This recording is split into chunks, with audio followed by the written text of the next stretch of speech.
Alors, bonjour, mesdames et messieurs. Pierre Morin ici, avec Maryse Filion, en direct des bureaux du Réseau Accès Participation à Montréal, et en vous souhaitant la bienvenue pour ce webinaire sur la littératie physique inclusive. Alors, on réarrange notre écran, puis on commence dans 10 secondes. Merci beaucoup. Alors, comme je le disais tout à l'heure, ça me fait excessivement plaisir de m'entretenir avec vous en cette belle journée et de vous souhaiter la bienvenue à ce webinaire sur la littératie physique inclusive qui vous est présenté dans le cadre du projet Vive l'activité physique. Mon nom est Pierre Morin, je suis directeur général du Réseau Accès Participation, une organisation qui gère entre autres les opérations de participation au Québec. Puis certains d'entre vous peuvent aussi me connaître en tant que directeur du projet Choisir de gagner, une initiative du défi sportif Altergo qui est soutenue par Québec en forme et ce qui explique pourquoi la littératie physique inclusive m'intéresse autant. Je suis en compagnie de Maryse Filion, qui est kinésiologue et qui travaille au défi sportif Altergo et au réseau Accès Participation en tant que coordonnatrice du projet de littératie physique inclusive. Et parce que c'est naturellement le thème de notre rencontre aujourd'hui, la littératie physique inclusive. Alors, pour certains d'entre vous, littératie physique inclusive, c'est peut-être trois mots qu'on peut mettre difficilement ensemble, et c'est de ça qu'on va parler aujourd'hui. Parce qu'effectivement, le concept demeure pour l'essentiel à développer. Mais vous allez le réaliser aujourd'hui, il y a déjà plusieurs choses qui se passent dans ce domaine-là. Alors, pour vous en parler, nous aurons en plus de Maryse et moi, qui, comme on le disait, on vous parle en direct du bureau de Réseau Accès Participation, nous aurons des intervenants qui vont nous parler d'Ottawa, de Saint-Eustache, de Saint-Jean-sur-Richelieu et même de Victoria, en Colombie-Britannique. Et je sais effectivement qu'il y a plusieurs de nos participants qui nous écoutent aujourd'hui dans des bureaux partout au Canada, même certains qui ne sont pas dans leur bureau. Alors, on dit bonjour, parce qu'on sait qu'il y a des qu'on a rencontrés ce matin qui sont là aujourd'hui. Alors, ça nous fait plaisir de vous souhaiter la bienvenue. On en aura pour environ 50 minutes de présentation, puis nous prendrons ensuite des questions et des commentaires. Bon.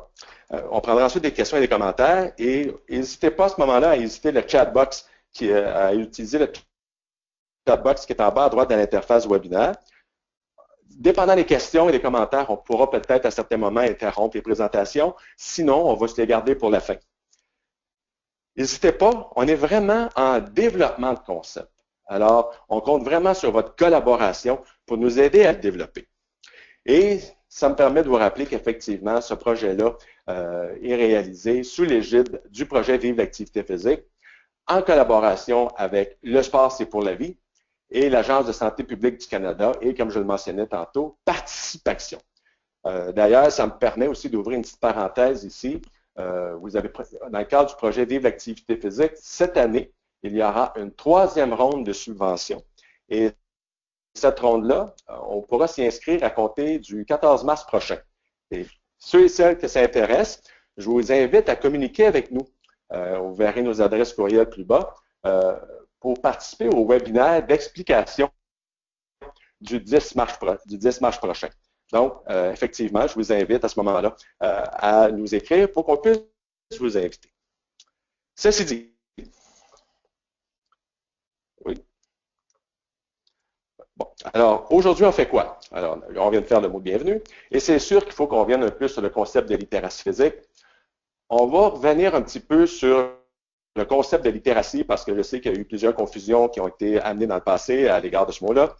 On va donc développer le concept de littératie physique inclusive. On va se parler d'accessibilité universelle. Oups. On me dit que certains ont un problème à voir les diapos. On va essayer de voir ce qu'on peut faire avec ça en attendant.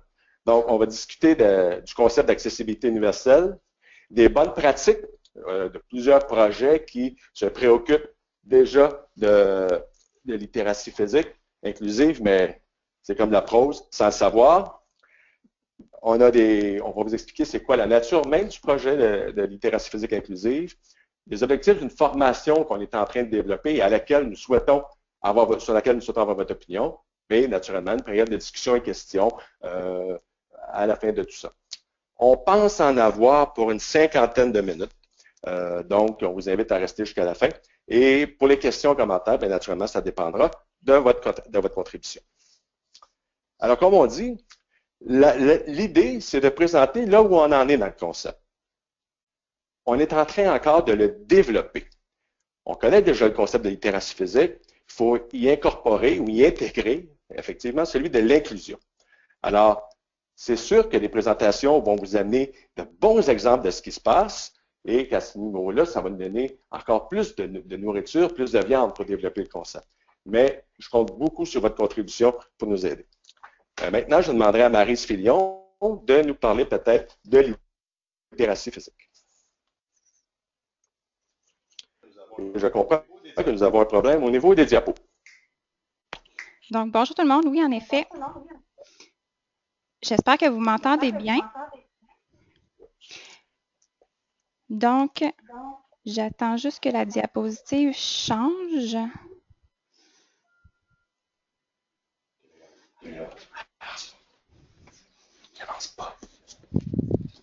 Ça ne sera pas bien long, tout le monde. J'essaie juste de faire en sorte que ma diapositive change. OK. Donc, la littératie physique, ce qu'il y a eu comme consensus au niveau de la définition. Donc, si vous voyez la définition qui a été traduite de mai 2014 dans l'International Literacy Association. Donc, vous allez voir que la littératie peut se définir comme dans l'ensemble de la motivation, la confiance, la compétence physique, le savoir et la compréhension qu'a une personne pour lui permettre de prendre en charge sa vie active. Et là, je permets à Pierre Morin d'intervenir à ce sujet ici présent. Parce qu'effectivement, il y a plusieurs d'entre vous qui vont se demander, coudon, ça s'appelle-tu savoir-faire physique ou ça s'appelle-tu littératie physique? Et vous avez raison de vous poser la question, parce que cet enjeu-là a fait l'objet de beaucoup de discussions. Il y a même certains d'entre vous qui ont probablement répondu à un sondage sur le sujet en mai dernier. Et on demandait aux gens, que préférez-vous? Et êtes-vous d'accord avec la définition? En fait, la définition qui vient de vous être proposée, on s'est entendu pour dire qu'elle décrivait très bien le concept. Là où il y avait un peu de malentendu, c'était est-ce que nous devrions utiliser littératie ou savoir physique. En janvier dernier, lors d'un atelier qui a réuni plusieurs représentants d'organisations nationales et provinciales, nous avons convenu que, effectivement, malgré les avis peut-être de l'Office franco-québécois, l'Office québécois de la langue française et du Bureau de la traduction du gouvernement fédéral, que nous utiliserions dorénavant le vocable de littératie physique. C'est peut-être effectivement un emprunt à l'anglais sur le plan de la définition intrinsèque de littératie, parce que normalement, littératie, ça ne s'applique qu'à l'apprentissage ou qu'à des lettres comme telles et des mots, alors qu'on utilise encore le vocable souvent, par exemple, on parle de littératie en santé, on parle de littératie financière, mais ça nous permettait, l'utilisation de ce vocable-là, de bien distinguer le nouveau concept et surtout la nouvelle description que Maryse vient d'en faire. Le savoir-faire physique faisait référence à un concept qui était moins inclusif, qui était moins, je vous dirais, qui était moins compréhensif. Alors maintenant, et parce que c'est encore tout récent, vous verrez encore dans cette présentation les mots savoir-faire physique qui vont arriver, mais comprenez bien, on est en train de tout modifier ça pour que ça s'appelle littératie physique. Et je vous retourne à Maryse. Donc, en effet, Pierre l'a bien mentionné, on va utiliser la terminologie, la littératie physique. Puis, ça nous permet à ce moment-là de décrire l'ensemble des composants de la littératie physique.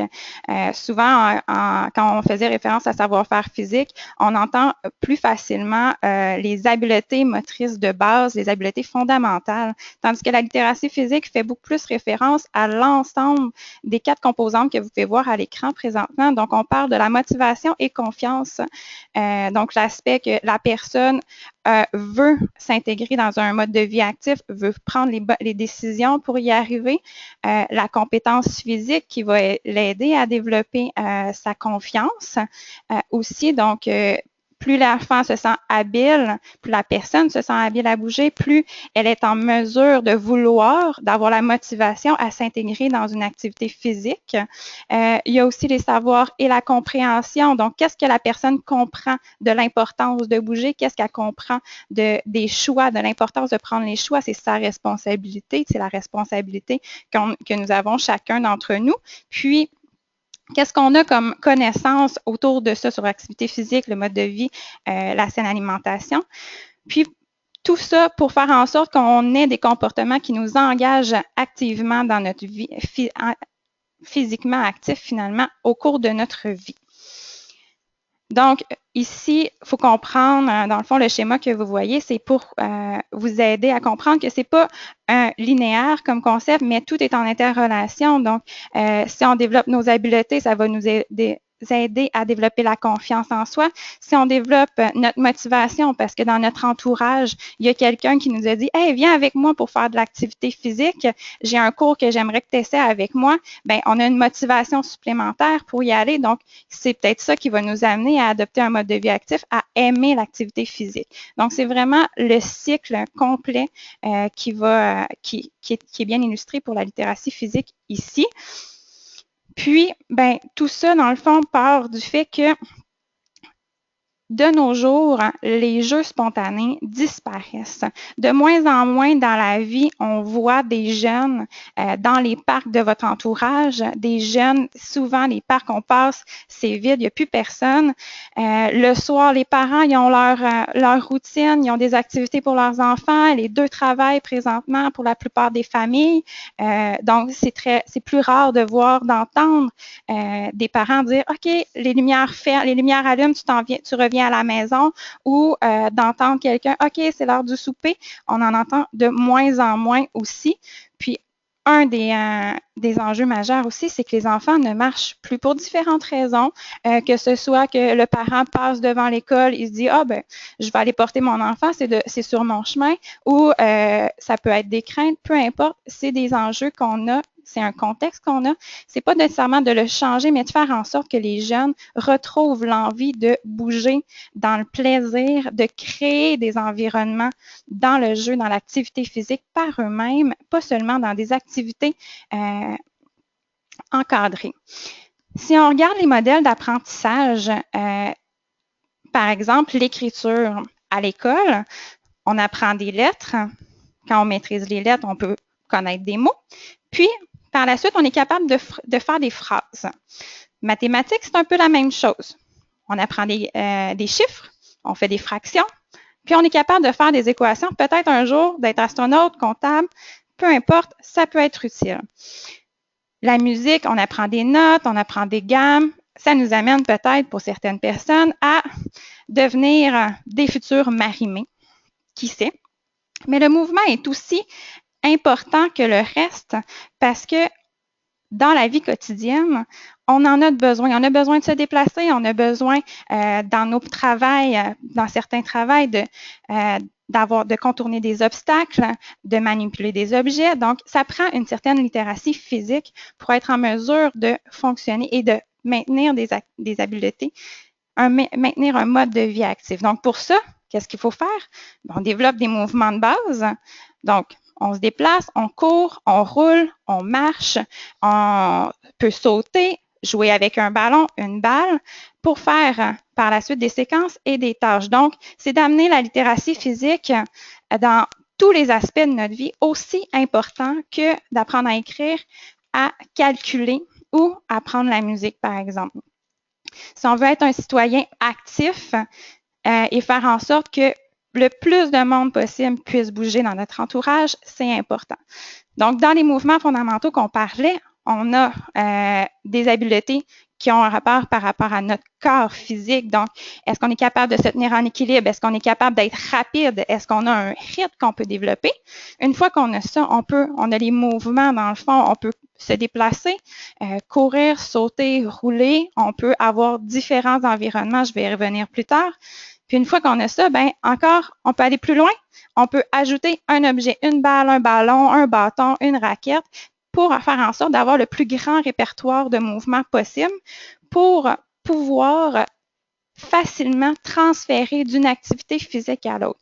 Parce qu'on sait, quand on est jeune, on s'inscrit dans un sport, mais à l'âge adulte, très peu de personnes vont pratiquer le même sport. Si ils développent une littératie, des mouvements fondamentaux de base, un répertoire de mouvements très large, plus facilement ils vont être capables de s'intégrer dans une autre activité physique et de maintenir une vie active tout au long de leur vie. Donc, je parlais des 4 environnements. C'est important d'avoir des habiletés dans tous les environnements existants le plus possible. On est conscient qu'on n'aura peut-être pas le même niveau d'habileté physique, mais d'avoir une base, surtout qu'au Québec, on a le sol, on a l'eau, mais il faut aussi savoir se déplacer sur la glace et la neige. Si on veut avoir la confiance à l'hiver de pouvoir sortir et faire une activité, on a avantage à avoir une certaine habileté à marcher ou à se déplacer sur la glace. Souvent, si on a peur de la glace, on va être plus enclin à rester chez soi et à faire moins d'activité physique, peut-être l'hiver. Donc, développer l'ensemble des habiletés dans le plus d'environnements possible, à l'intérieur et à l'extérieur aussi. C'est une des choses très importantes de la littératie physique. Ce qui m'amène à passer la parole à Pierre Morin pour vous parler un peu plus de la littératie physique inclusive. Alors, bonjour tout le monde. Et effectivement, pour nous, ce qui est important, c'est notre prétention. C'est à l'effet que lorsqu'une personne a développé la littératie physique, elle devient à ce moment-là beaucoup plus, les chances qu'elle demeure active tout au long de sa vie sont alors de beaucoup augmenter. La surspécialisation sportive peut présenter des enjeux à ce niveau-là. Et c'est clair que lorsqu'on a, comme le disait Maryse, la confiance, la motivation, puis la compréhension qui nous permet d'être actifs, à ce moment-là, l'expérience devient beaucoup plus valorisante. D'ailleurs, dans ce contexte-là, quand on parle de littératie physique, ça évoque tantôt ce que je disais, qu'il y a encore des petits bouts de nos documents qui demeurent encore sous le nom de savoir-faire. Alors, la première ligne de la description de la littératie physique, c'est un concept inclusif, accessible à tous. Ce qu'il faut dire aussi, c'est que la littératie physique n'est pas une finalité, dans le sens où atteindre le niveau de littératie physique ne peut pas être la même chose, ne sera certainement pas la même chose en fonction des individus. Elle représente, comme on dit, un parcours unique pour chaque personne. Et on veut qu'elle soit développée et appréciée au moyen de diverses expériences dans plusieurs, comme Marie vient d'expliquer, environnement et contexte. Mais ce qui est à retenir ici, c'est que c'est un concept qui est inclusif, accessible à tous. Alors, c'est bien beau de l'écrire, mais effectivement, ça n'arrivera pas par miracle ou par magie. Il faut s'assurer, il faut développer, il faut planifier en fonction. Alors, qu'est-ce que ça nous dit, la fonction d'inclusion? Alors, l'inclusion, dans un premier temps, ben, la notion d'inclusion, prise dans son sens le plus large, pourrait se définir un peu avec le diagramme qui est à l'écran. Notre prétention n'est pas de montrer l'importance, simplement de montrer certains des facteurs d'exclusion que pourraient représenter des conditions que les personnes vivent. C'est clair que, par exemple, au niveau du sexe ou du genre, le fait qu'on soit un homme ou une femme peut présenter des enjeux sur le plan de la littératie physique. Le fait aussi qu'on ait des orientations sexuelles différentes. Même chose au niveau de l'âge. C'est clair que l'ethnicité, la culture, la religion peuvent présenter aussi des enjeux particuliers là-dessus. Le fait qu'on provienne ou pas d'un milieu socio-économique où c'est plus difficile, des milieux qui sont plus défavorisés, peut aussi présenter des enjeux à ce niveau-là. Notre propre éducation, le fait qu'on soit, le profil éducatif qu'on a dans nos vies, notre CV peut avoir un impact sur notre niveau de littératie physique. Et je vous dirais même ce qu'on appelle les objectifs qu'on se donne dans notre vie, les valeurs qu'on se donne dans notre vie peuvent représenter ou peuvent faciliter l'inclusion ou peuvent représenter des facteurs d'exclusion. Et c'est clair qu'aujourd'hui, puis on voudrait bien pouvoir parler du facteur d'inclusion à tous ces niveaux et effectivement, il faut les tenir en compte. Mais particulièrement, ce qui nous intéresse aujourd'hui, c'est tout ce qui touche les limitations fonctionnelles ou les déficiences ou troubles qu'on les amène. Parce que ça touche quand même, et je vous dirais, ça touche un nombre significatif de personnes ici au Canada. Parce que, comme je viens de dire, la diapositive, s'il vous plaît. Merci. La littératie physique est intrinsèquement inclusive parce que, on vient de le voir, c'est la première ligne. Mais nous devons être délibérément inclusifs, intentionnellement inclusifs. Et comme je viens de dire, ce qui nous intéresse pour aujourd'hui, c'est particulièrement les personnes qui ont une limitation fonctionnelle. Encore une fois, puis quand on parle de limitation fonctionnelle, et là encore une fois, nous n'avons pas la prétention de tout les couvrir. D'ailleurs, c'est des gens parmi vous qui ont le goût de contribuer à notre tableau, ça nous fera plaisir, mais on voulait montrer par notre tableau de l'inclusion qu'est-ce que ça peut représenter. Et en fait, des déficiences ou troubles, ou des limitations fonctionnelles, bien, c'est sûr qu'on prend tout le spectre dans ce qui nous intéresse aujourd'hui. Autant sur le point de vue auditif, point de vue visuel, déficience motrice, intellectuelle, particulièrement le spectre de l'autisme qu'on sait qui est en forte hausse actuellement, ou l'identification des jeunes qui se situent là-dedans est en hausse. Tout ce qui touche la santé mentale, tout ce qui touche la maladie comme telle, et là, les gens on pourra avoir des avis là-dessus qui sont différents. Tout ce qui touche les problèmes de langage-parole.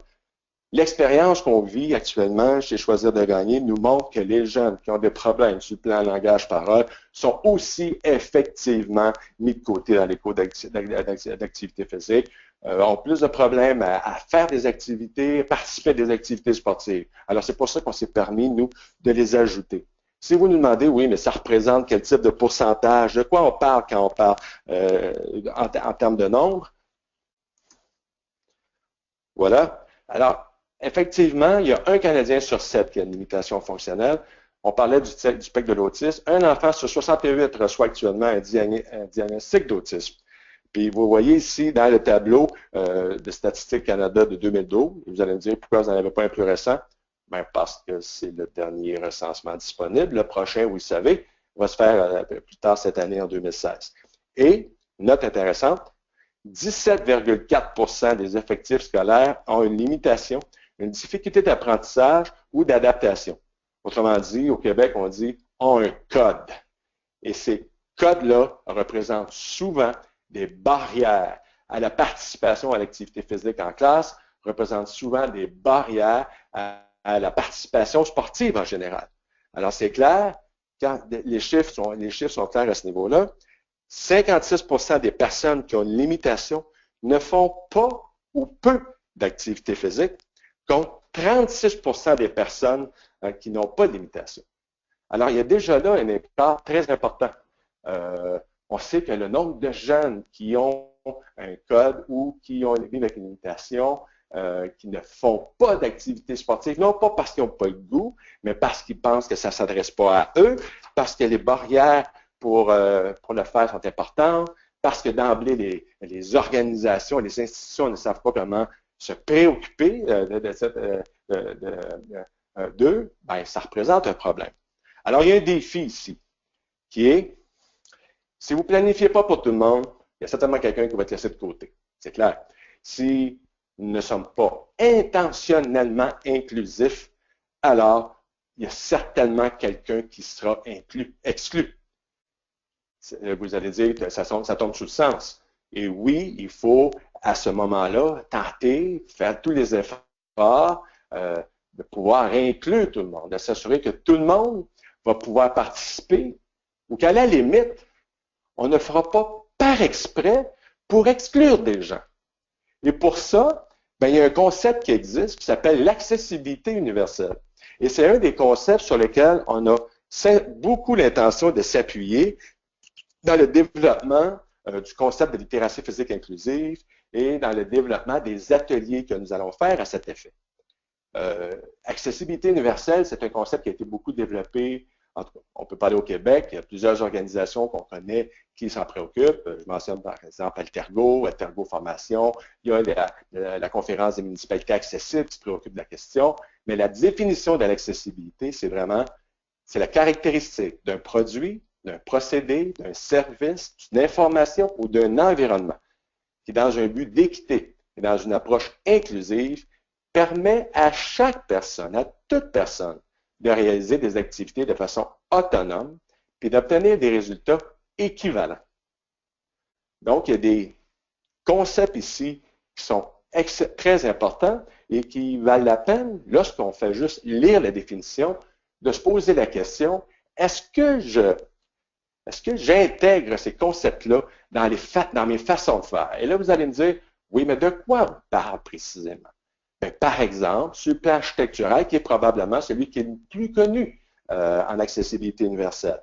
Donc, on parle d'aménagement qui font en sorte que tout le monde peut passer par la même porte, par exemple, que les bureaux seront accessibles, que les toilettes seront aménagées. On connaît tous les enjeux qui tournent autour de ça.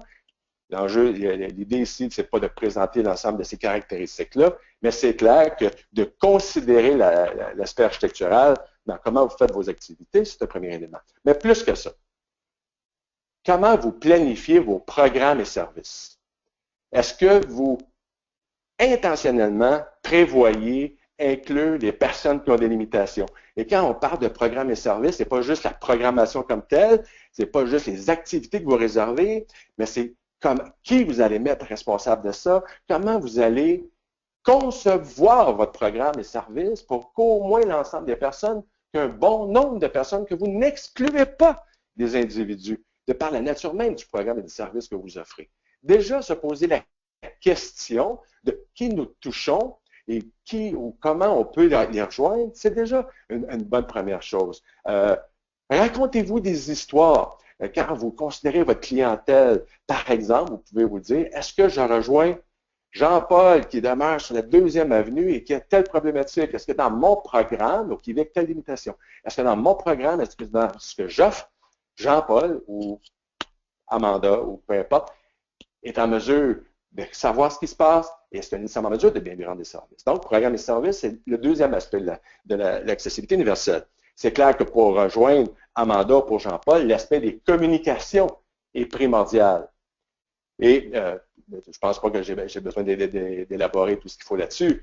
Et la dernière chose, c'est tout ce qui touche l'aspect de la sensibilisation, de la formation, mais des attitudes que nous avons à l'égard des gens qui ont une limitation.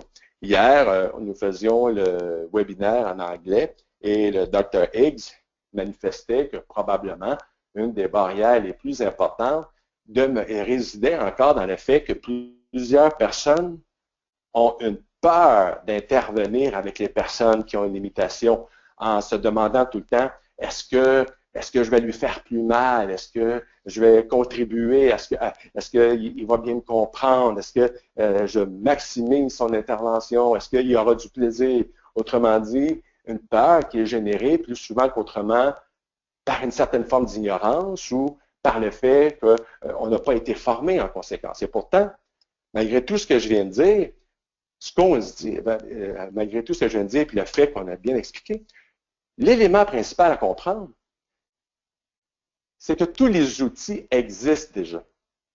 Je regarde les efforts qui ont été faits, puis vous allez les voir bientôt, vous allez voir quelques exemples qui viennent, mais je regarde encore une fois ce qui a été créé, c'est choisir de gagner, ce que le Comité paralympique canadien, ce que les gens du Sport Excellence du Pacifique font. Ce que je me dis, c'est qu'on a plein de ressources qui existent déjà. Mais il est clair que nos principaux, je vous dirais que la principale voie qu'on risque de prendre dans le cadre de notre projet de littératie physique inclusive, auquel je ferai référence un peu plus tard, c'est beaucoup sur le plan de la sensibilisation. Ce que notre travail au niveau de choisir de gagner dans les 4 dernières années nous a permis de réaliser, c'est que les gens, plus souvent qu'autrement, n'ont juste pas le réflexe de penser inclusion. Alors nous, le défi qu'on se donne, c'est de faire en sorte que chacun va maintenant y penser et que chacun se donnera les outils pour le faire. Alors dans ce contexte-là, je vous présente maintenant certaines des pratiques gagnantes qui ont vraiment fait une différence dans la vie de plusieurs personnes dans les dernières années. Alors, on aura d'affilée, on aura le défi sportif Altergo, que probablement certains d'entre vous connaissent. On a une expérience de hockey adaptée à Saint-Jean-sur-Richelieu. On a le Comité paralympique canadien qui va nous faire une présentation. On a aussi nos amis de Victoria, du Pacific Institute of Sport Excellence, qui travaillent beaucoup aussi dans cette dimension-là. On a la table régionale de l'activité physique Laval-Laurentides-Lanaudière qui ont créé un guide fort intéressant sur l'inclusion des gens avec un spectre de l'autisme dans les cours d'éducation physique. Et on vous présentera et ça sera Maryse qui le fera à ce moment-là, la documentation de l'éducation physique et santé Canada. Alors, on y va. Je vous laisse à une présentation du défi sportif Altergo avec Maryse Filion. Rebonjour tout le monde. Donc, oui, en effet, je vais vous présenter le défi sportif Altergo. Certains d'entre vous le connaissent déjà, mais je veux m'assurer que tous les participants au webinaire puissent le connaître. Donc, vous voyez les dates présentement. À chaque année, à la fin du mois d'avril, début du mois de mai, cette année, c'est le 25 avril au 1er mai, a lieu un événement international de sport adapté qui a, dans le fond, qui rassemble l'élite et la relève dans un même événement. C'est un événement unique au monde parce que c'est le seul qui rassemble tous les types de limitations, donc les jeunes et les adultes de tous les types de limitations fonctionnelles en un même événement et en même temps la relève en même temps que l'élite. Donc, les athlètes internationaux, c'est plus de 20 pays qui viennent à Montréal à chaque année pour prendre part aux compétitions, se mesurer parmi les meilleurs au monde. Puis, on a la chance au défi d'avoir des partenaires, des merveilleux partenaires, en fait, de différentes organisations sportives pour assurer la qualité de cet événement-là d'année en année. Au niveau des athlètes de la relève, c'est plus de 4000 jeunes athlètes qui viennent de plus de 100 écoles de partout à travers le Québec qui viennent participer aux défis sportifs. Je reviens un petit peu. À chaque année, dans le fond, c'est une expérience unique pour eux. Ils viennent vivre le sport, la passion, un événement rassembleur où que tous les jeunes qui participent à l'événement ont une limitation. Donc, ils se reconnaissent à travers ça. C'est super beau à voir. Puis bien sûr, ben, pour un événement de la sorte, ça prend des bénévoles. On a la chance d'avoir plus de 1200 bénévoles à chaque année pour assurer le succès du défi sportif. Sans eux, c'est sûr qu'on ne pourrait pas tenir un événement aussi grand, puisque vous pouvez le voir, depuis plusieurs années, le défi gagne en popularité. Puis jusqu'à présent, jusqu'à maintenant, nous avons accueilli plus de 80 000 athlètes qui ont des limitations fonctionnelles de tous les types, je le rappelle, parce que c'est ce qui fait en sorte que c'est unique. Puis, bien sûr, le défi sportif, à part les compétitions, ils ont aussi de nombreuses initiatives qui ont pour objectif d'encourager et de faire en sorte, en fait, que les jeunes qui ont des limitations fonctionnelles adoptent plus facilement un mode de vie actif et une saine alimentation. Choisir de gagner est un excellent exemple d'initiative. C'est une des initiatives du défi sportif Altergo qui est rendu possible grâce à Québec en forme. Puis, dans le fond, l'objectif de choisir de gagner est bien sûr de faire en sorte que les jeunes qui ont des limitations fonctionnelles soient en mesure d'adopter un mode de vie actif et une saine alimentation le plus facilement possible. Pour ça, il y a deux objectifs. D'une part, on veut encourager les jeunes à développer, à adopter un mode de vie actif, leur faire comprendre, leur faire réaliser le potentiel qu'ils ont. Donc, leur faire oublier un peu la limitation qu'ils ont. Ce n'est pas une limitation, mais ils ont un potentiel énorme. C'est ce qu'on peut voir. Si vous venez visiter le défi sportif, c'est ce que vous allez voir. C'est le potentiel de ces athlètes-là et non leurs limitations. Vous allez en oublier leurs limitations. Puis pour faire encourager les jeunes qui ont des limitations à adopter un mode de vie actif, on n'a pas le choix, il faut travailler à l'élimination graduelle des obstacles systémiques. Pourquoi? Bien, si on encourage quelqu'un à adopter un mode de vie actif, puis qu'après ça, on dit, ben, je ne sais pas où tu peux aller bouger, il n'y a pas de service, on est un peu à l'encontre de ce qu'on veut mentionner comme message. Donc, c'est important pour nous de travailler dans ces deux objectifs-là en même temps. Pour ça, il y a plusieurs réalisations qui ont été faites. D'une part, pour sensibiliser les jeunes et les différents intervenants, les différents acteurs qui interviennent avec ces jeunes-là. On a des tournées, autant des tournées qui se font pour les jeunes, donc d'initiation sportive, de la sensibilisation sur l'importance d'adopter un mode de vie actif, d'une saine alimentation. Puis, il y a aussi des tournées qui sont organisées pour les commissions scolaires, différentes différents organismes partenaires, donc qui ont pour objectif de démontrer, de sensibiliser les enseignants, les intervenants aux différents outils. Donc, partager les outils qui existent, démontrer c'est quoi le sport adapté et tout ça avec des merveilleux partenaires. Donc, vous allez en avoir quelques-uns qui vont présenter tantôt. Puis, voici quelques guides aussi qui ont été réalisés. Donc, l'Université du Québec à Trois-Rivières, qui est un des partenaires du projet Choisir de gagner, ils ont eu la chance de développer des merveilleux guides d'intervention sur 5 types de limitations dans le sport, dans l'activité physique, je devrais dire plutôt. Donc, 5 limitations. Vous allez pouvoir les voir un peu plus tard.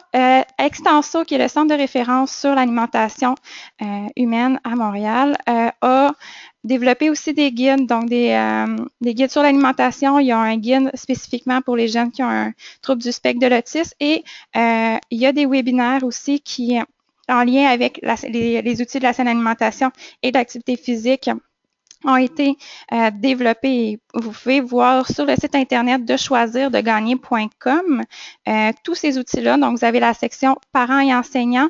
Il y a un onglet ressources, puis vous allez pouvoir voir tous les outils disponibles et d'autres encore. Donc, on partage sur ce site-là les ressources de nos partenaires. Donc, comme par exemple le Comité paralympique canadien qui va présenter son guide. On a un lien, donc, aussi qui mène vers le site du Comité paralympique canadien. Donc, les ressources qui existent, on essaie de les rassembler puis de pouvoir vous les partager le plus facilement possible. Puis, bien sûr, pour faire suite à ce projet-là, pour continuer la mission, c'était naturel pour le défi sportif de créer le projet La littératie physique inclusive avec lequel on travaille présentement. Vous allez voir un peu, on a un projet de développement de vidéo qu'on va vous parler à la fin, je ne vous en parle pas, mais pour continuer la belle mission de Choisir de gagner, c'était important pour nous. Donc, nous passons maintenant la parole à Madame Velika Fecteau de Hockey Adapté. Madame Fecteau, je vous passe la parole et la souris par le même fait. Ça ne sera pas bien long. Et voilà. Alors, bonjour tout le monde. Je me présente, je suis Velika Fecteau. Je suis une cofondatrice du hockey adapté à Saint-Jean-sur-Richelieu. Le hockey adapté s'adresse aux jeunes de 6 à 17 ans vivant avec un trouble du spectre de l'autisme sans déficience intellectuelle.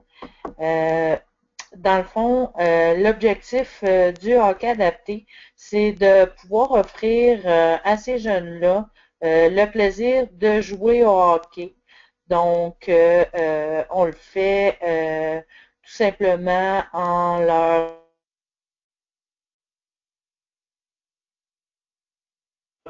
permettant de s'épanouir à rythme à eux et on les encadre. On a beaucoup de bénévoles qui leur viennent en aide là, pour qu'on puisse développer leurs habiletés. Donc, ce qui va suivre, c'est une vidéo qui a été tournée par RDS et vous allez pouvoir voir les jeunes en action, leurs témoignages, ainsi que tout l'aspect du hockey adapté. Donc, vous allez voir la vidéo qui suit.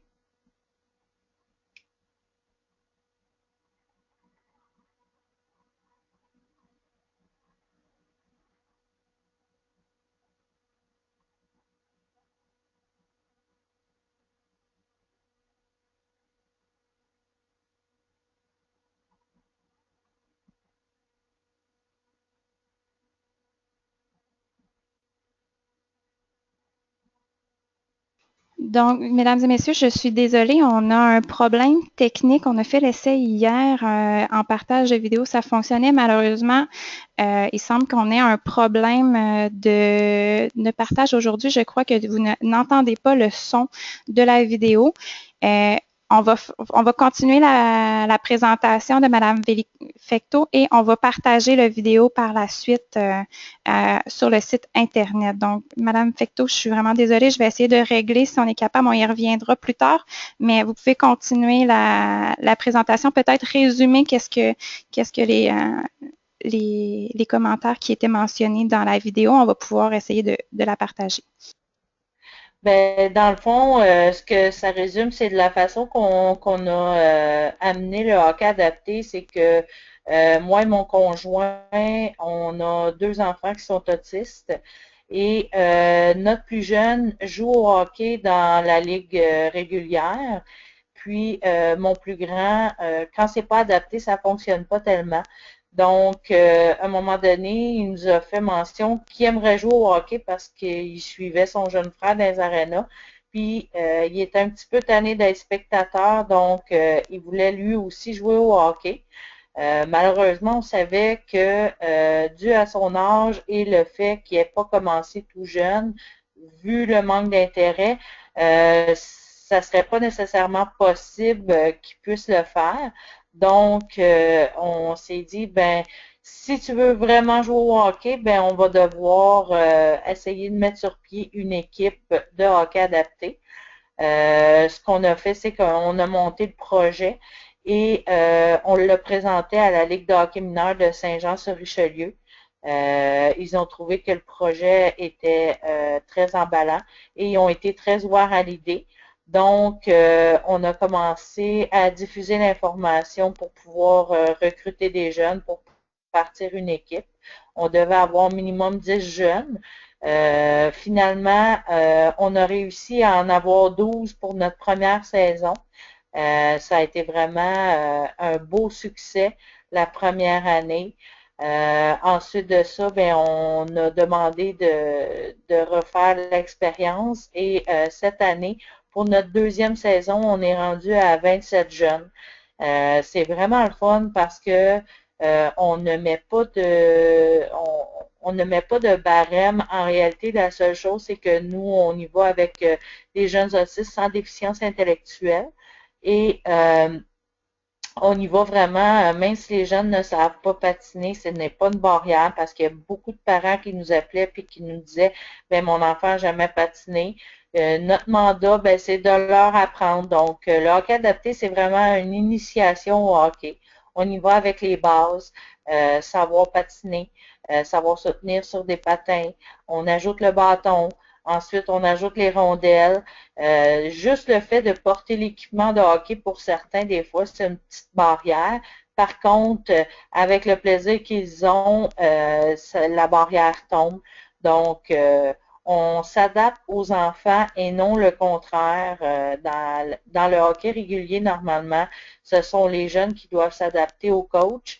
Dans notre cas, à nous, c'est nous qui nous adoptons aux jeunes. Donc, on les encadre. Ceux qui sont débutants, on y va avec des bénévoles, c'est du 1 pour 1. Ensuite de ça, on a un groupe un petit peu plus avancé. Donc là, on intègre les notions du hockey et on a un groupe qui est un petit peu plus avancé. Eux, à ce moment-là, là, on commence à intégrer un petit peu plus les règles du jeu. Donc, le hockey adapté, c'est ça. Pour l'instant, on est la seule équipe à Saint-Jean-sur-Richelieu. Par contre, on prend des gens de l'extérieur dans notre équipe, étant donné qu'il n'y a pas d'autres équipes. Et notre projet, ben, on veut le développer puis on veut le pousser plus loin pour qu'il y ait d'autres équipes dans d'autres villes au Québec qui fassent comme nous et que éventuellement on puisse faire des petites joutes entre villes pour un peu faire comme le hockey régulier sans avoir nécessairement un horaire aussi chargé parce que nous, c'est des séances de une fois semaine. Donc, on pratique 1 heure par semaine, une fois semaine. On est toujours à la même arena, à la même place. Donc, on offre une stabilité aux enfants, un horaire comme ils ont l'habitude de suivre, là, une routine. Donc, le hockey adapté, c'est ça.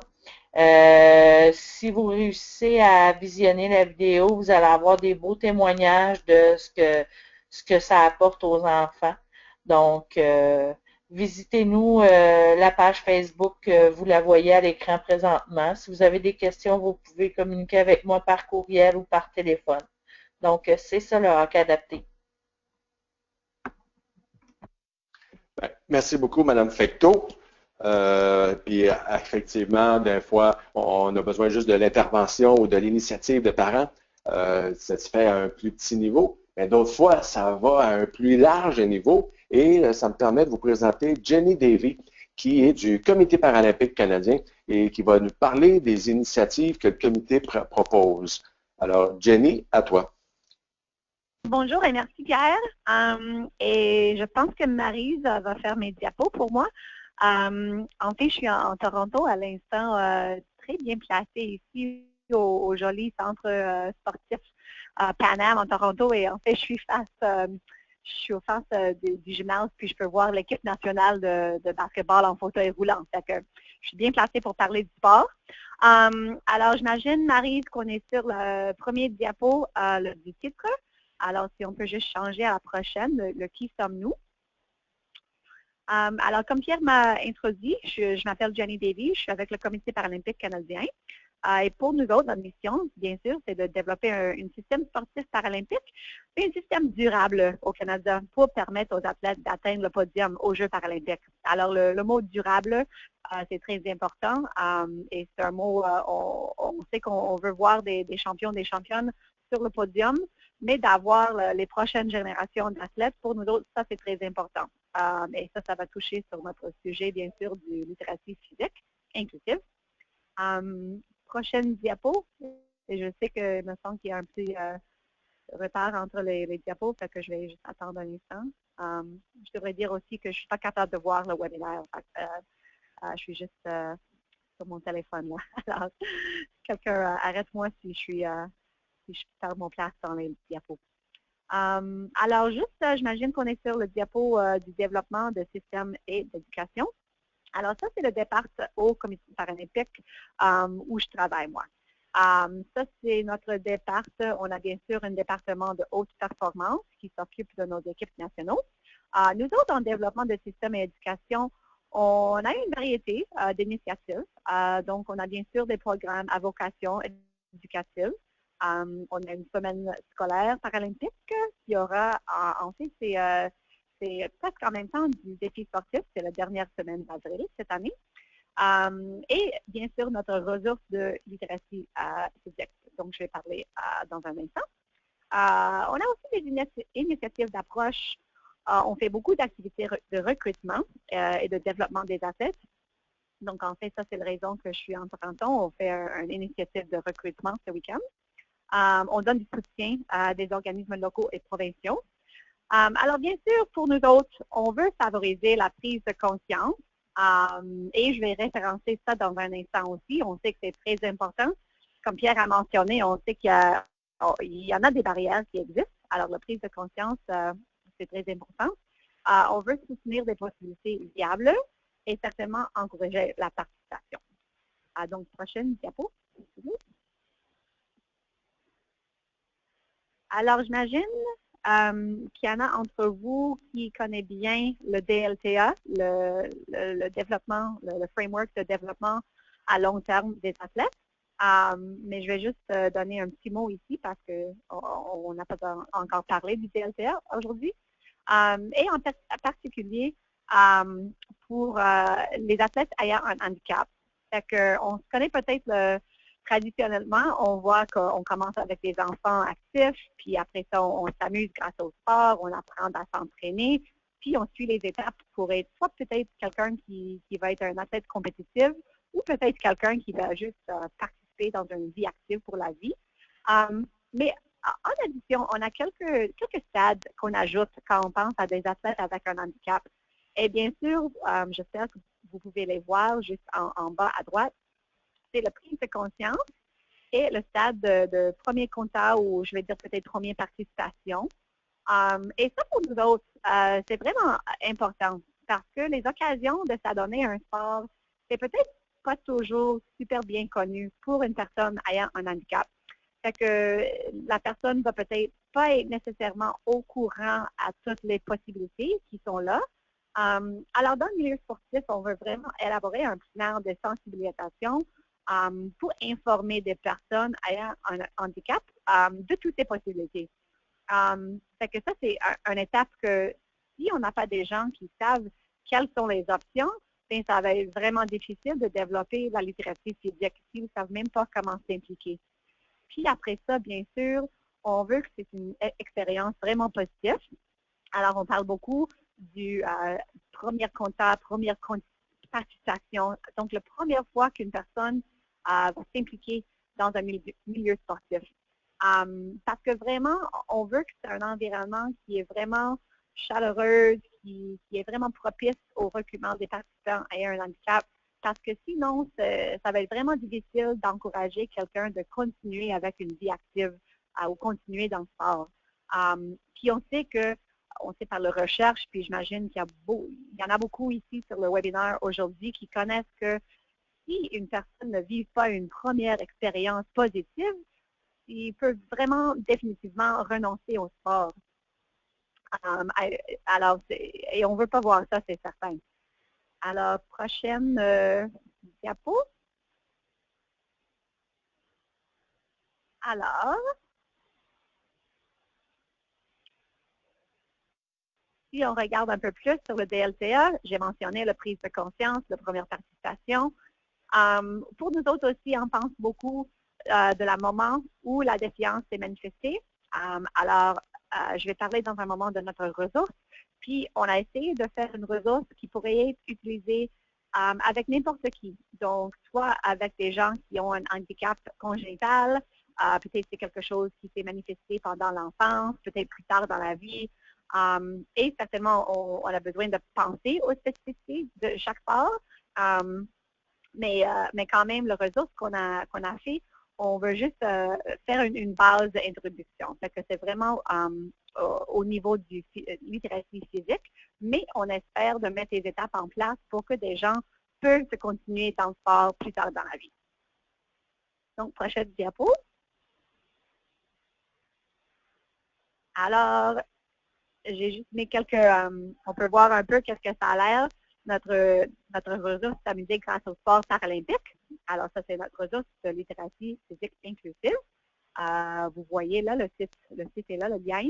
Donc, c'est éducation.paralympique.ca. Et sur la prochaine diapo, je vais juste vous donner les faits saillants. Alors, c'était vraiment, de ce que nous sache, c'était première en son genre dans le monde. Une approche inclusive très intégrée. Fait que c'est pas un ressource pour des enfants qui n'ont pas d'handicap, puis là, il y a comme une petite boîte dans le coin qui dit « Oh, si vous avez un enfant qui utilise un fauteuil, fait ci, fait ça. » C'est vraiment, toutes les activités sont faites pour que n'importe qui, les enfants avec ou sans handicap, peuvent jouer ensemble.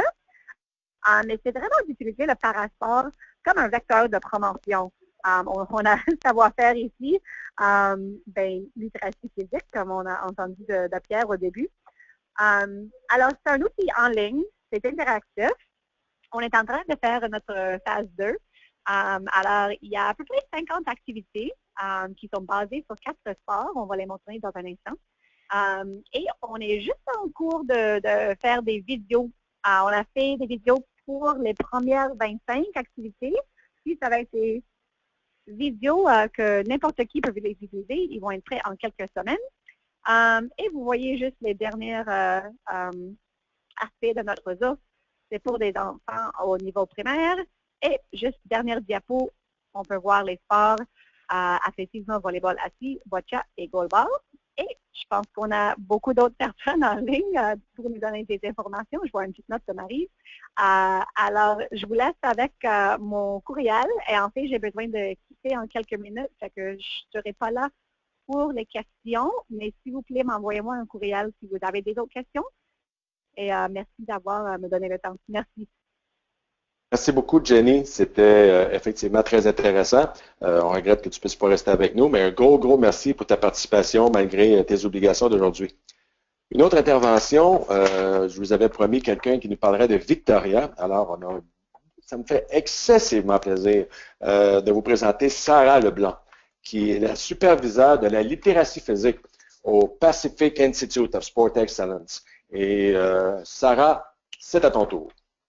Merci. Donc, comme Pierre a dit, moi je m'appelle Sarah Leblanc et je suis la superviseure de la littératie physique avec l'Institut de sport Excellence Pacifique, aussi appelé PICE. Donc, je vais avancer. OK. Qui est PICEE? PICEE est ouvert en 2008 et est un organisme indépendant sans but lucratif à Victoria, en Colombie-Britannique. Et PICEE rassemble de nombreuses organisations. Ici à PICEE, on a des programmes communautaires. Cela englobe le sport communautaire et le développement de vie saine et active à travers les enfants, les jeunes et les adultes avec des programmes d'activité physique. Aussi, le Collège Camosun, ils offrent des programmes d'éducation innovateurs en sport et exercice.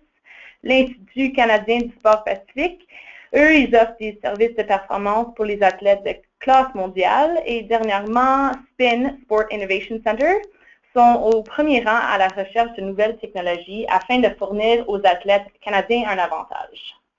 Donc, PICEE offre 60 programmes inclusifs à 25 endroits dans la grande région de Victoria, qui incluent des centres de loisirs, des centres communautaires, les écoles tribales, centres d'amitié autochtones et beaucoup d'autres. Nous voyons plus de 4500 enfants pendant l'année scolaire, les camps d'été et d'autres événements.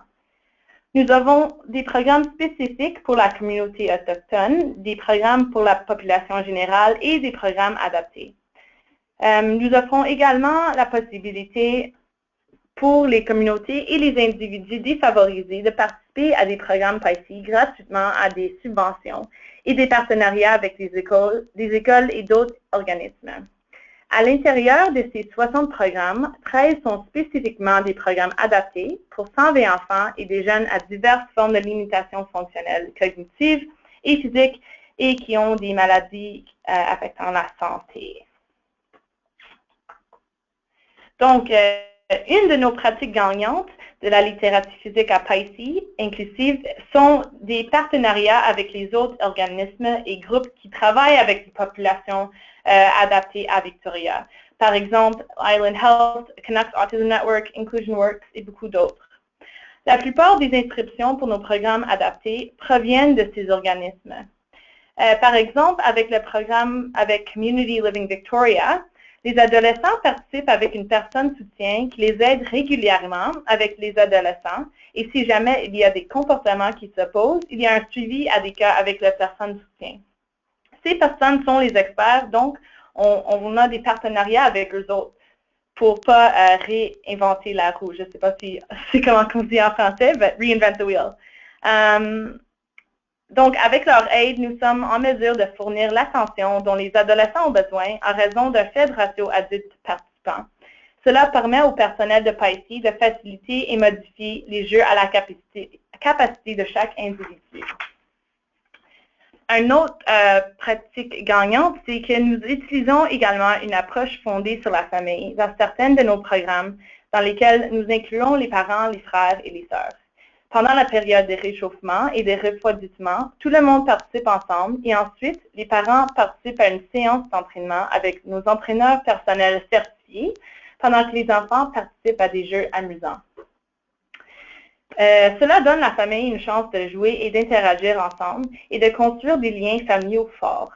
De plus, en ayant les parents qui participent aux activités, ils sont un modèle pour nos enfants en montrant l'importance de l'activité physique. Cela réduit également la barrière de trouver des services de garde pendant que les parents participent à une activité physique. Donc, nos bénévoles passionnés, nous partageons un immeuble avec Camosun College et nous sommes à proximité de l'Université de Victoria. Donc, cela nous donne accès à de nombreux étudiants passionnés de faire du bénévolat dans nos programmes. Nous avons besoin que les bénévoles séjournent dans le programme pour 8 séances consécutives, ce qui les aide à développer des liens avec les enfants et les jeunes. Souvent, ces bénévoles seront effectivement volontaires pour beaucoup plus longtemps car ils aiment tellement travailler avec les enfants. Grâce à l'aide des bénévoles, nous sommes en mesure de réduire le ratio de participation de personnel étudiant de 5 à 1 à 1 à 1. Et dernièrement, les ressources créées par PICEE. Donc, nous avons créé un document appelé Maximum Engagement in Games and Activities,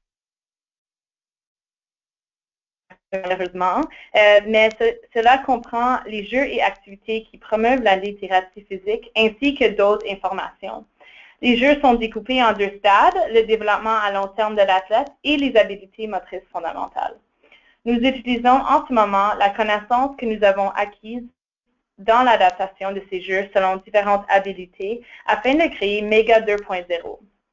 Cette ressource comprendra des adaptations et variations au jeu afin d'avoir des outils nécessaires pour adapter les activités à chaque habilité et rendre ainsi la possibilité d'avoir les programmes inclusifs partout.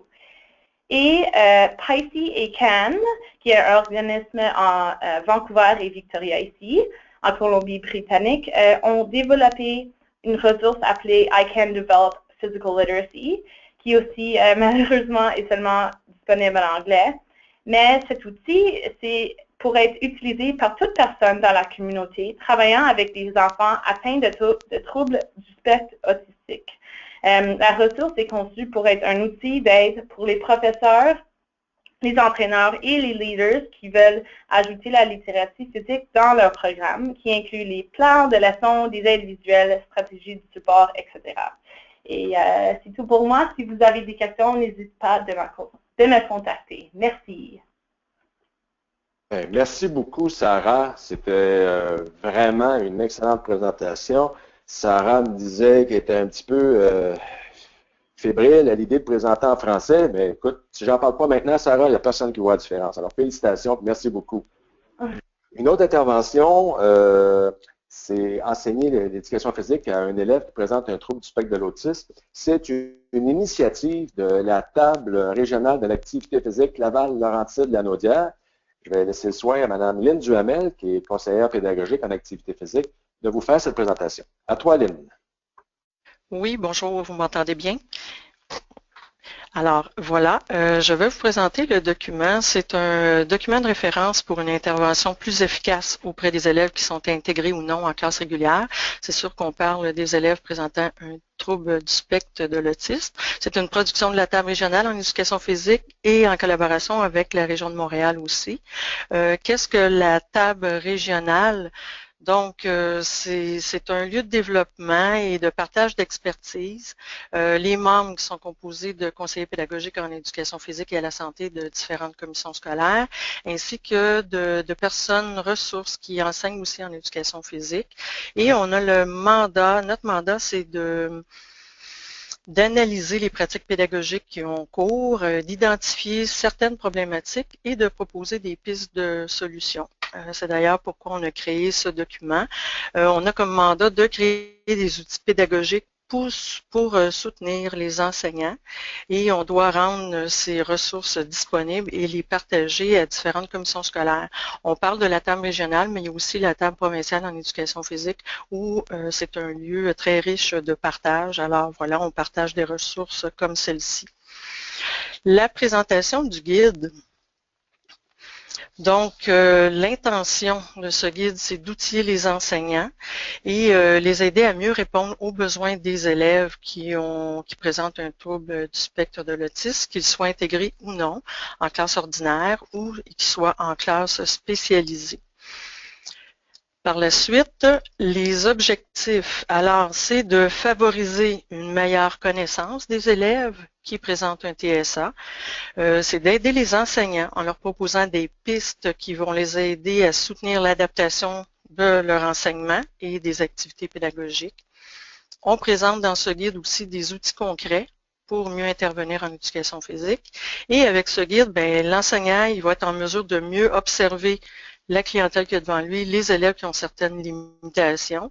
Il va pouvoir échanger avec les autres intervenants. Il va pouvoir aménager son contexte en gymnase aussi et d'adapter sensiblement sa pratique. Mieux connaître l'élève TSA. Donc, c'est un processus d'intervention. C'est un schéma qui représente une démarche que tout enseignant devrait mettre en œuvre dans le cadre de son enseignement afin de mieux répondre aux besoins de ses élèves, quelle que soit leur particularité. Je tiens à noter que c'est pas juste avec les élèves TSA que cette démarche-là est utilisée, mais avec tous les élèves qui présentent certaines difficultés. Aussi, vous voyez que c'est comme un petit cercle avec une flèche, c'est sans fin. Donc, il est important de préciser que l'enseignant peut toujours revenir une ou deux étapes en arrière. Donc, dans la petite flèche. Si ça ne fonctionne pas à un moment, bien, il peut revenir en arrière puis aller voir ce qu'on va changer, ce qu'on va apporter pour mieux intervenir, exemple. Et si je décortique les catégories, ben se documenter pourquoi, mais pour se préparer à accueillir l'élève qui va être intégré dans notre. L'enseignant peut consulter, oui, de la littérature, mais il va aussi consulter le plan d'intervention. Un plan d'intervention, c'est un document qu'on a à notre disposition pour noter les besoins, les difficultés des élèves. Donc, quand on va se documenter, on va aller regarder là-dedans aussi. Et on pourrait aussi questionner les autres intervenants qui gravitent autour de cet élève-là. Donc, les autres enseignants, les parents, les éducateurs spécialisés, les psychologues, pour avoir plus d'informations. La deuxième partie, l'observation, ben, l'enseignant, il va falloir qu'il prévoie un temps pour observer l'élève dans le gymnase. On a une liste de choses qu'on a obtenues quand on s'est documenté. Maintenant, on va aller vérifier, est-ce que ces choses-là sont problématiques dans mon gymnase? Donc, c'est à cette étape-là qui est primordiale pour l'enseignant de comprendre qu'est-ce qui peut déstabiliser l'élève? Est-ce que c'est au niveau de l'environnement ou de la tâche à réaliser? Donc, lors des différents apprentissages en éducation physique, l'environnement physique doit donc être prévisible et encourager l'autonomie de l'élève dans sa prise de décision. Donc, on vient y enlever un certain aspect d'anxiété à l'élève, on rend le lieu sécuritaire pour lui. Donc, au niveau de l'environnement physique, l'enseignant doit vérifier si son élève est perturbé par certains éléments. Par exemple, est-ce que le bruit le dérange? Les bruits de fond, les lumières dans le gymnase, ça fait un petit bruit. Est-ce que lui, ça le dérange? Les changements de place, de local, de matériel, de personnes, des routines. L'élève arrive dans le gymnase, c'est un très, très grand lieu, donc les grands espaces. Est-ce que l'élève, ça le désorganise de se retrouver dans un grand espace? Et il y a aussi le fait à noter en éducation physique que la bulle, c'est difficile d'avoir une bulle. Donc, la proximité des autres qui gravitent autour de nous aussi. Je prends la compétence 2 en éducation physique, qui est interagir. Ben, c'est quelque chose qui est difficile avec les élèves qui présentent un TSA, l'interaction avec les autres. Donc, on doit prévoir au niveau de l'environnement physique certaines choses pour que l'élève ne se désorganise pas. Ensuite, on a au niveau de la tâche à réaliser. Il faut savoir que l'élève peut être désorganisé par différentes choses aussi, par des explications qui sont trop longues par l'enseignant, par des consignes qui ne sont pas appuyées par un support visuel, par le nombre de consignes qu'on donne, par le vocabulaire qui peut être abstrait pour lui, le temps d'attente de la réponse de l'enseignant à une question de l'élève. On sait que les élèves TSA, quand ils ont une question, vite, ils lèvent la main, ils veulent avoir la réponse tout de suite. Bien, il faut prendre le temps de dire à l'élève, oui, retiens ta question, je reviens à toi tout de suite. Il ne faut pas l'oublier, par la suite, il faut revenir. La durée de l'activité. Est-ce que l'activité risque d'être trop longue pour lui?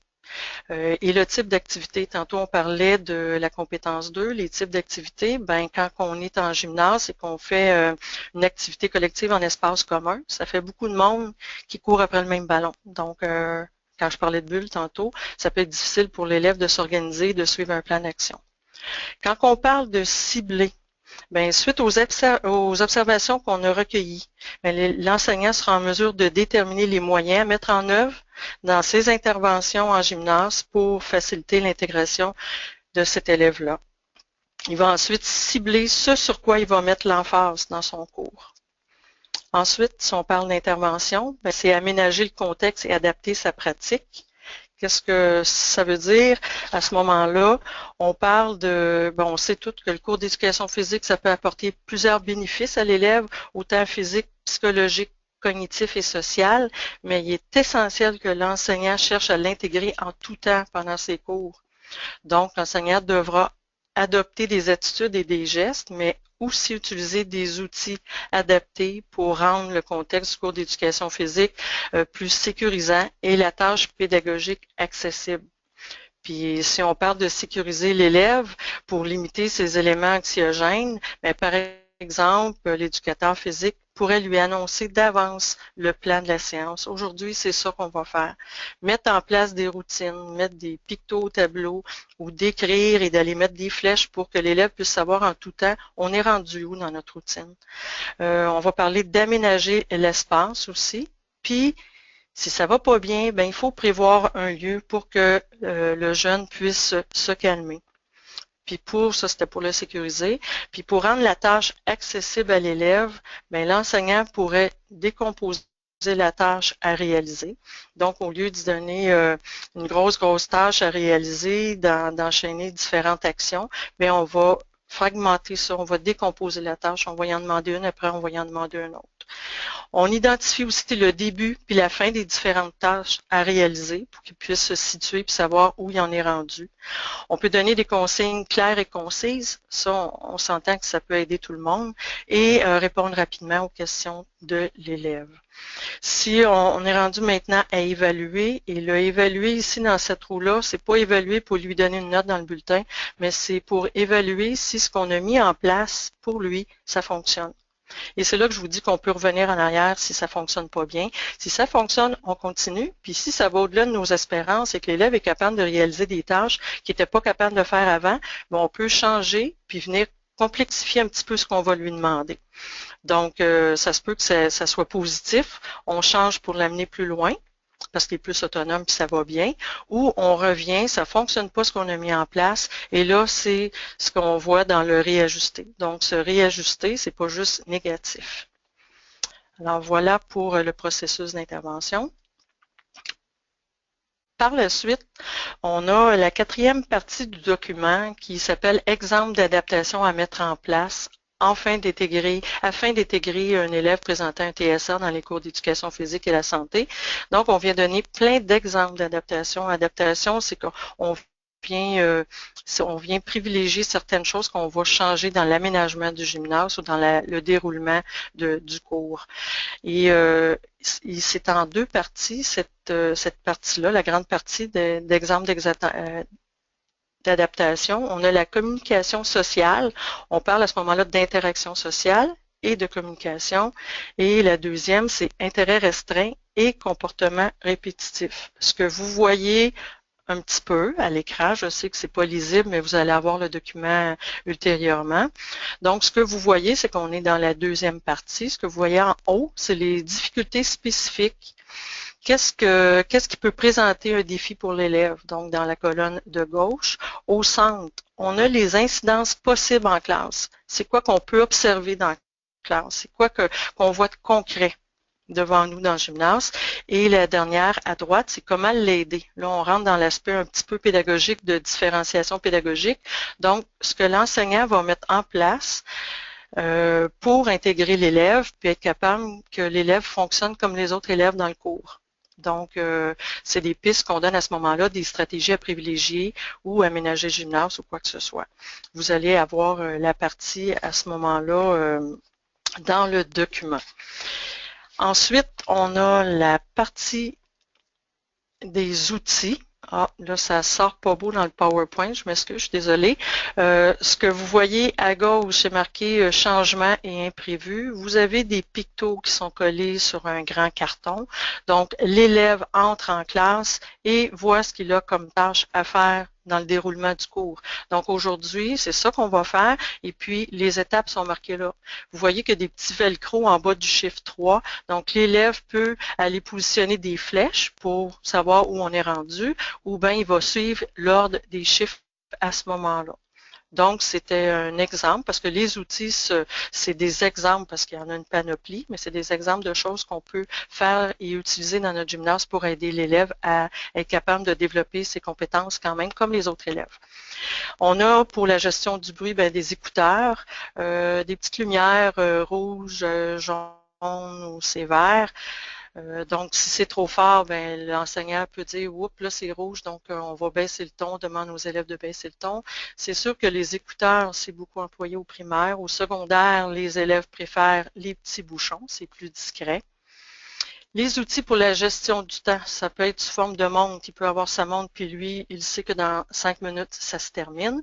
Ça peut être un timekeeper ou ça peut être un chrono. Vous avez à droite... Je vais profiter, Lynn, de ta gestion du temps pour te dire qu'il faudrait peut-être... C'est la fin bientôt. Merci. Merci. Alors, l'organisation de l'environnement, vous voyez des pieds, des mains, donc sur un banc, l'élève peut facilement se repérer, savoir quoi faire. Et voilà, c'est terminé. Merci beaucoup de votre attention. Je ne pensais pas que tu finirais.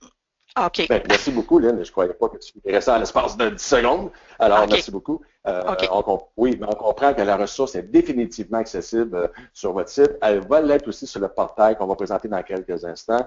Donc, effectivement, puis juste dire à quel point on est heureux chez Choisir de gagner, d'avoir pu travailler avec votre table à réaliser des ateliers de formation. On est très heureux aussi. Un gros merci pour ça. OK. On est très heureux de votre implication. Merci, vous êtes très gentil.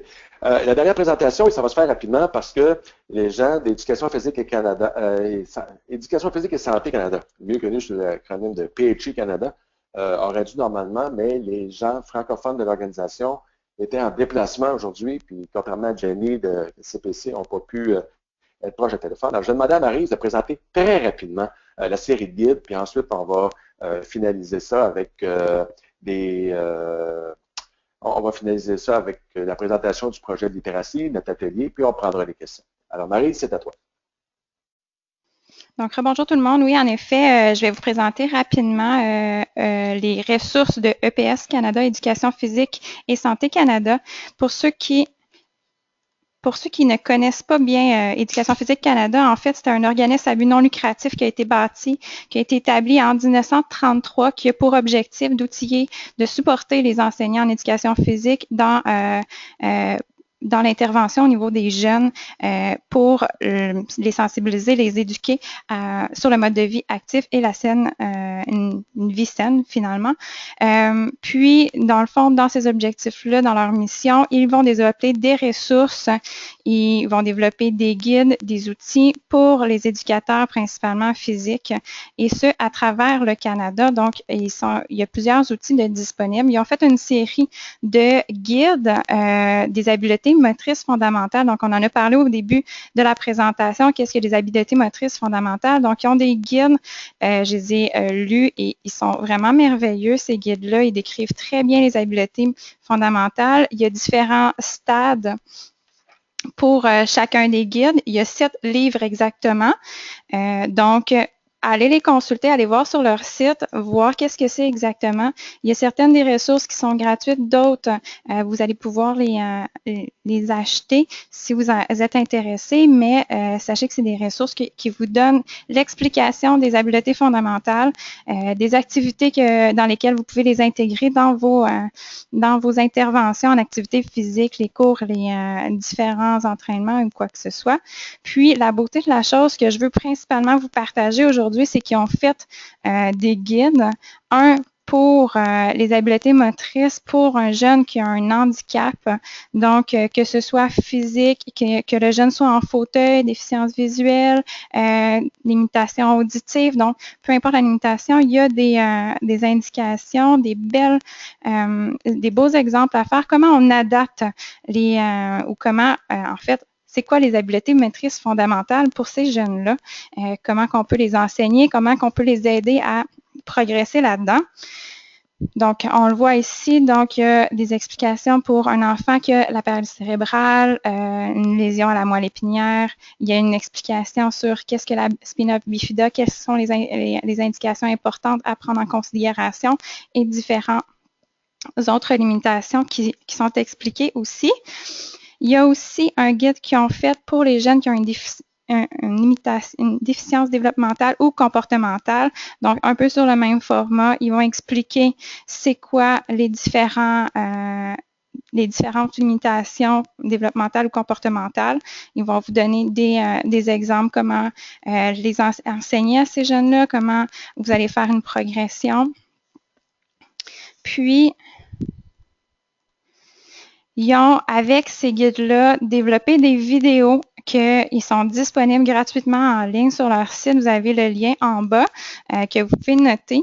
Je vous dirais que c'est super intéressant à regarder. Ça démontre les jeunes en train de faire une habileté fondamentale. Donc, vous allez voir comment que ça peut se traduire, comment vous pouvez l'enseigner, à quoi vous attendre un peu, puis quelle indication, peut-être vous outiller, bon, ben OK, à quoi je vais faire attention à ce moment-là. Donc, vous avez les différentes choses, puis sur le site, ça explique comment les utiliser. Vous avez pour les limitations physiques et pour le développemental et comportemental aussi, vous avez les deux, des séries vidéo. Si vous allez les consulter, utilisez par contre une plateforme Explorer, c'est plus facile et vous allez être certain de pouvoir les visionner.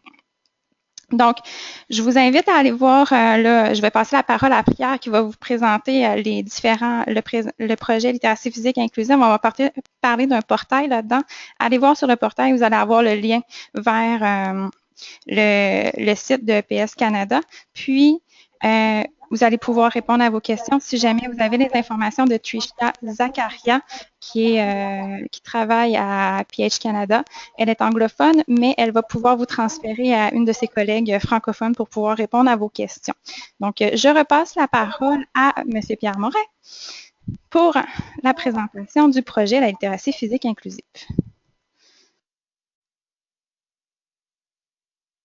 On le constate. Avec le webinaire d'aujourd'hui, avec le webinaire d'hier qui s'est déroulé en langue anglaise, le constat est facile à faire qu'il ne manque pas de ressources, qu'il ne manque pas d'outils pour nous aider à inclure ou à intégrer ou à offrir des activités aux jeunes qui ont des limitations. Le projet de littératie physique inclusive, en fait, ce qu'on vise, c'est que de façon naturelle, l'ensemble des activités qui pourraient être proposées dans le domaine de la littératie physique soient effectivement inclusives. Alors, c'est une idée qu'on a eue au défi sportif Altergo et avec le réseau Accès Participation de vraiment marteler, de vraiment aller plus loin dans le sens de la sensibilisation à l'importance d'inclure tout le monde. Encore une fois, c'est facile de dire qu'on est inclusif, mais il faut être délibéré, il faut être intentionnel.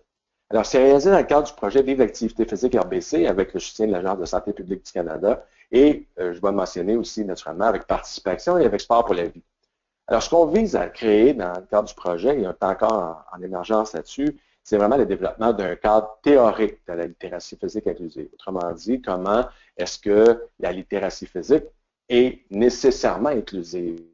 Et dans ce sens-là, on veut certainement développer un atelier de présentation et de sensibilisation de la littératie physique inclusive. Mais vous voyez déjà, une des modifications qu'on a amenées au projet, c'est que dès le début, lorsqu'on a commencé à en parler avec des organisations, on s'est fait carrément interpeller. Le mot est correct aussi. On s'est fait interpeller par des intervenants qui nous disaient « Ouais, c'est bien correct que vous fassiez ou que vous produisiez des ateliers spécifiques pour les jeunes qui ont des limitations ou sur la littératie physique inclusive, mais pour nous, ça devrait aussi être inclus dans les autres activités que vous offrez. » Et clairement, la dame avait raison. Et nous avons donc intégré un volet inclusion dans toutes les autres séances de formation et ateliers qui sont offerts par Sport pour la vie. Pour ceux et celles qui ne les connaissent pas, donc on parle de l'introduction à la littératie physique, de l'évaluation de la littératie physique et de comment améliorer les activités. Donc, LP, ce qu'on appelle littératie physique 101, 201, 301. Et d'ailleurs, la littératie physique 501, c'est un peu, comment dire, tongue-in-cheek par rapport au nom des autres informations. Donc, la première modification.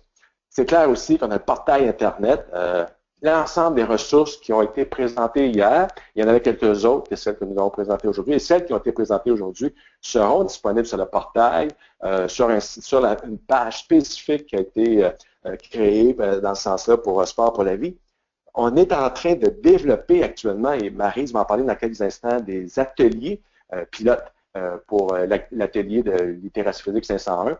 Il y aura des ateliers dans les deux langues. Il y en aura à Victoria, justement avec nos amis, probablement en collaboration avec nos amis Paisy et Sarah, et avec les gens, avec Amanda Carey, qui je sais est en nombre présentement et qui était bien inquiète contre elle. Donc, Amanda va en faire un ou deux dans la région de Victoria et on va en faire aussi, il y en a un de prévu déjà à l'UQAM avec une classe d'éducation physique de deuxième niveau et il y en aura probablement un autre dans la dernière semaine du mois de mars en un lieu qui reste encore à déterminer. Alors, s'il y a des gens qui nous écoutent et qui ont l'intention et qui aimeraient ça être un groupe pilote ou un groupe test pour l'atelier de littératie physique 501, je vous invite à lever la main, ça va nous faire plaisir. Et finalement, encore une fois, avec le soutien de l'Agence de santé publique du Canada, on a une série de vidéos sur la littératie physique, mais plus dans un cadre pour les jeunes qui ont des limitations, mais dans un cadre environnemental. Autrement dit, on va présenter des activités qui peuvent se dérouler pour des jeunes qui ont des limitations, mais dans différents environnements. Et ça aussi risque d'être très intéressant. Et ça va être réalisé par le défi sportif Altergo dans le cadre du projet Choisir de gagner. Alors, beaucoup de pain sur la planche. On veut vraiment profiter du momentum actuellement pour vraiment mettre sur la table ce qui se passe en littératie physique inclusive, l'ensemble des services, des programmes qui ont été créés par nos partenaires au plan national, au plan local, ce qui me permet de remercier tous ceux qui sont intervenus aujourd'hui. Et avant de passer à la période des questions, je vais demander à Maryse de peut-être présenter rapidement, excuse Maryse, un peu l'objectif, le contenu tel qu'il est développé actuellement de l'atelier de littératie physique inclusive. Donc, merci Pierre de me passer la parole. Est-ce que la diapositive change? Parfait. Donc, oui, en effet, dans le fond, l'objectif principal de l'atelier présentement, je vais toujours parler présentement parce que c'est en cheminement avec les interventions qu'on a, les présentations qu'on a eues hier. C'est sûr qu'il va y avoir des modifications qui vont être faites, qui vont, en fait, une bonification, je devrais dire. Puis, dans le fond, l'objectif principal, c'est de sensibiliser les jeunes, les parents, les intervenants dans notre volet principalement ici, qui est l'inclusion pour les jeunes qui ont des limitations fonctionnelles, donc du potentiel que ces jeunes ont et un peu de mettre de côté la limitation qu'ils ont pour voir tout ce qu'ils peuvent accomplir par eux-mêmes. Donc, pour ça, dans le fond, on veut sensibiliser les acteurs aussi, qui peuvent contribuer à l'élimination des barrières, donc que ce soit temporel, économique. Donc, économique, on sait que c'est un facteur qui est important. Le transport aussi, c'est un des éléments qui est une barrière importante. Donc, on va essayer de sensibiliser ces acteurs-là pour pouvoir faire en sorte que les jeunes puissent plus facilement s'inclure et à adopter un mode de vie actif, puis parler des stratégies d'inclusion, que ce soit la stratégie, je ne sais pas comment le nommer principalement exactement, mais par exemple, Madame Duhamel a présenté tantôt les indications au niveau de la communication, pas trop donner d'indications, d'en donner juste assez, utiliser des mots simples. Donc, ce sont pour moi des stratégies d'inclusion que j'appelle ou des stratégies d'enseignement, on peut peut-être nommer ça de cette façon-là. Donc, les présenter de façon pratique. Puis, la formation a toujours comme objectif de pouvoir être adaptée aux participants, donc que ce soit des municipalités, des acteurs principaux ou que ce soit des intervenants qui ont besoin des outils terrain. Avec ces jeunes-là, comment on adapte ou comment qu'on planifie, je devrais dire, nos séances d'activité physique, en faire en sorte que tout le monde soit inclus. Puis, il ne faut pas oublier que la formation, présentement, nous, on travaille sur le volet limitation fonctionnelle, mais le schéma de base sur lequel on travaille avec Sport pour la vie, c'est l'ensemble du concept de l'inclusion. Donc, il va probablement avoir d'autres formations qui vont découler sur peut-être comment travailler l'inclusion par rapport aux cultures, religions, comment travailler l'inclusion par rapport aux différences entre aux genres. Donc, ça sera un travail éventuel, mais nous, ce qui nous intéresse aujourd'hui, présentement, c'est vraiment sur la limitation. Donc, gênez-vous pas si vous avez des commentaires, des feedbacks, des questions par rapport à cette formation-là, à nous les envoyer. Ça va nous faire le plus grand plaisir de pouvoir partager avec vous et répondre aux questions si on peut, puis sinon recevoir vos commentaires à ce niveau-là. Donc, je tiens à remercier les présentateurs qui ont livré des super belles présentations aujourd'hui. Jenny David qui est plus avec nous présentement, Sarah Leblanc, Lynn Duhamel, Vélika Sefecto, un gros merci. Pierre Morin. Donc, je passe la parole à Pierre Morin qui va pouvoir vous...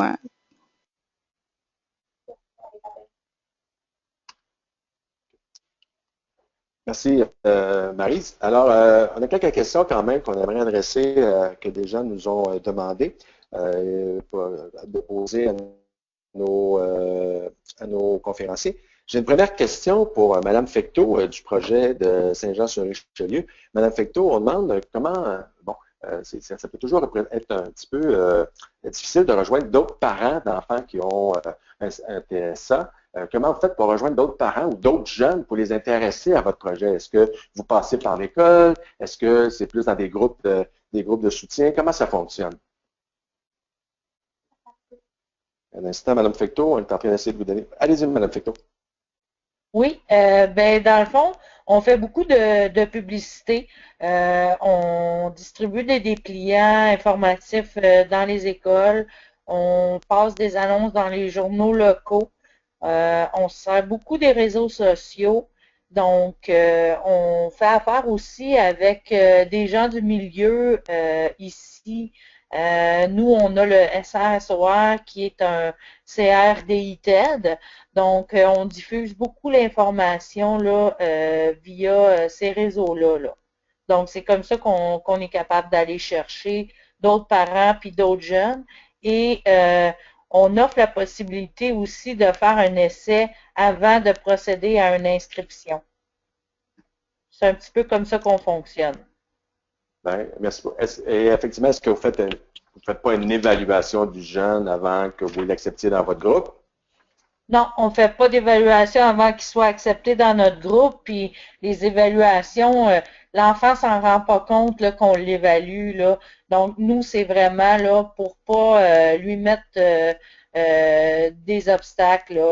C'est vraiment là pour y aller à son rythme à lui, là, le classer dans le bon groupe là, pour que tout aille bien sur la glace. Merci beaucoup, Mme Fecteau. J'ai une autre question ici pour Mme Duhamel. Lynn, on nous demande si,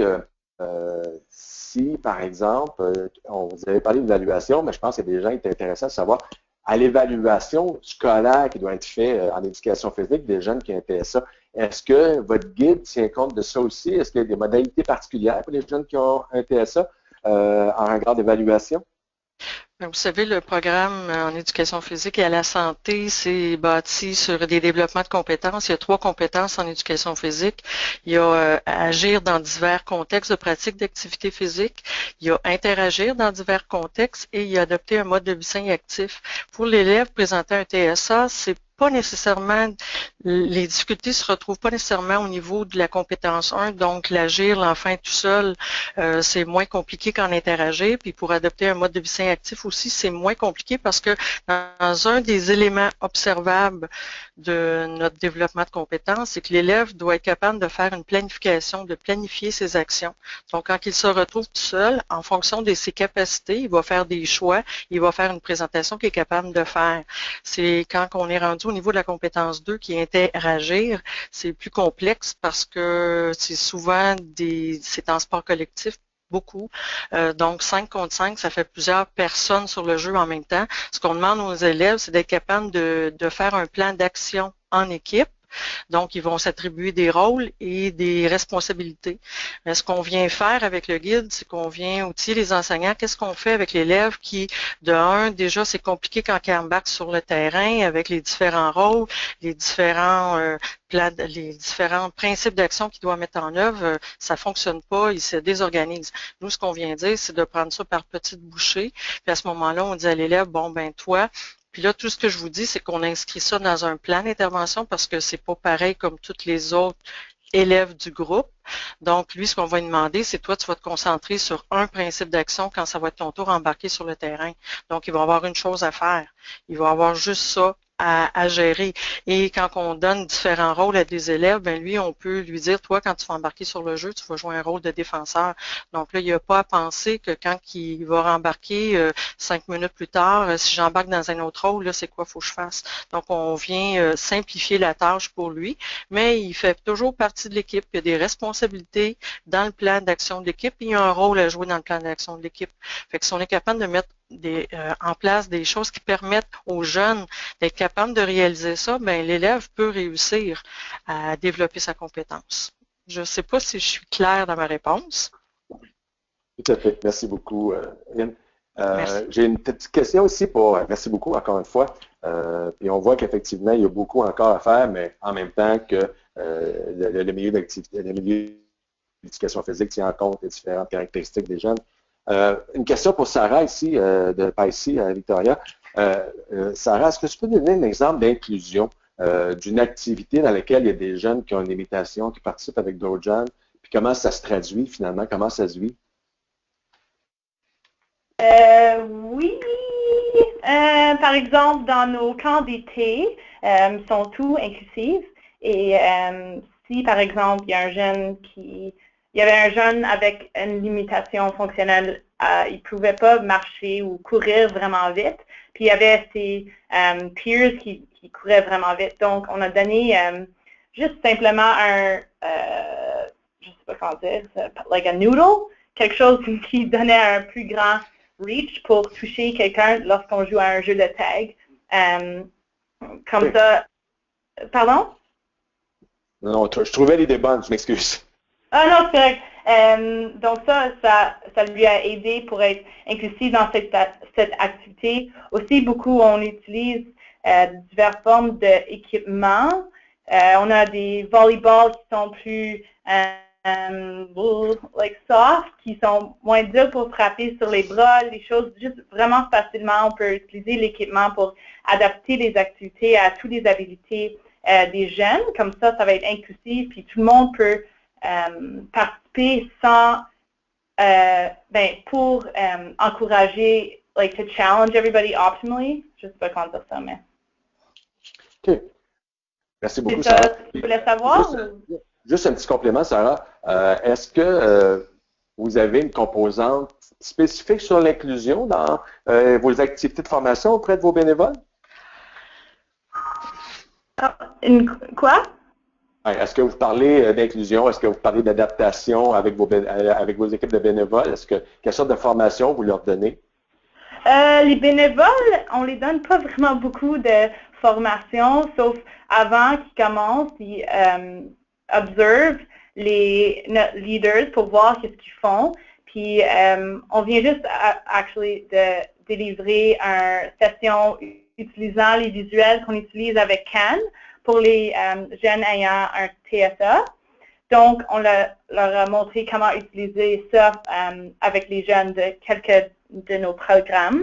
Mais nos leaders, on leur met comme en situation pour donner des exemples comment travailler avec les jeunes qui ont une limitation fonctionnelle. Des fois, on offre un programme gratuit pour les personnes dans la communauté qu'on travaille déjà avec pour que nos leaders soient confortables de travailler avec les personnes avec des limitations fonctionnelles. Et c'est bon pour les enfants et les familles, c'est aussi gratuit, puis tout le monde apprend comment travailler avec tout le monde. OK, bien, merci beaucoup. Ce qui me fait un peu la période de questions, j'en ai pas d'autres. Je vous demanderai, donc chacun, si vous avez des idées, si vous avez des commentaires à faire sur le webinaire, ou si vous avez des idées précises à nous proposer sur comment on est capable de développer la littératie physique inclusive, je vous prie, s'il vous plaît, de nous appeler directement ou d'aller sur notre site.